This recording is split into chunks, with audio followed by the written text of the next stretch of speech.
Lyca production Subaskaran மற்றும் red Jain movies தயாரிப்பில் உலகநாயகன் கமல்ஹாசன் நடிப்பில் பிரம்மாண்ட இயக்குனர் சங்கர் இயக்கத்தில் இந்தியன் 2 உலகமெங்கும் வெற்றி நடை போடுகிறது. நான் போன வீடியோல சொல்லியிருந்தேனடா நீ ரெக்கமெண்ட் பண்றத மத்தவன் தின்னா அவன் தான்டா வந்து ஹாஸ்பிடல் அட்மிட் ஆவான். ரஃபி என்பவர் யூடியூப் தளத்தில் பிரியாணி மேன் என்கிற சேனலை நடத்தி வருகிறார்.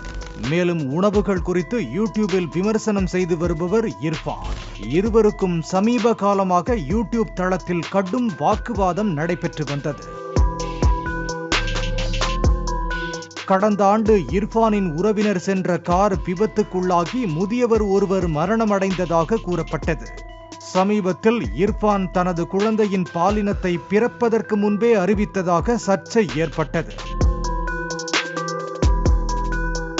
இந்நிலையில் பிரியாணி மேன் என்கிற ரஃபி காரில் விபத்தை ஏற்படுத்தியது இர்ஃபான் என்றும் இர்ஃபானின் வீடியோக்களை குறிப்பிட்டு காட்டமாக விமர்சனம் செய்து தனது யூடியூப் பக்கத்தில் பதிவிட்டுள்ளார். தோசை எப்படி பண்றாங்கன்னு கவலை கிடையாது, அது எப்படி சர்வ் பண்றாங்கன்றது கவலை கிடையாது, ஓசியில கொடுத்தாங்கன்னா இன்னும் முக்கிட வேண்டியது. இதற்கு பதிலடி கொடுக்கும் வகையில் பிரியாணி மேனை தாக்கி பேசி இர்ஃபான் ஒரு வீடியோ வெளியிட்டார்.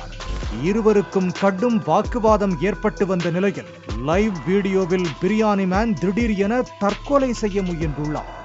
மேலும் தற்கொலைக்கு ஜேசன் என்பவர்தான் காரணம் என்று பிரியாணி மேன் கூறியுள்ளார். பின்னர் அவரின் நண்பர்கள் தாயாருக்கு போன் செய்து தெரிவித்த நிலையில் தாயார் பிரியாணி மேனை காப்பாற்றியுள்ளார். லைவ் வீடியோவில் தற்கொலை செய்ய முயன்ற காணொளி பரபரப்பை ஏற்படுத்தியுள்ளது. இதனைத் தொடர்ந்து பெண் ஒருவர் அளித்த புகாரின் பேரில் சென்னை குற்றப்பிரிவு சைபர் கிரைம் போலீசார் பிரியாணி மேன் ரஃபியை கைது செய்துள்ளனர்.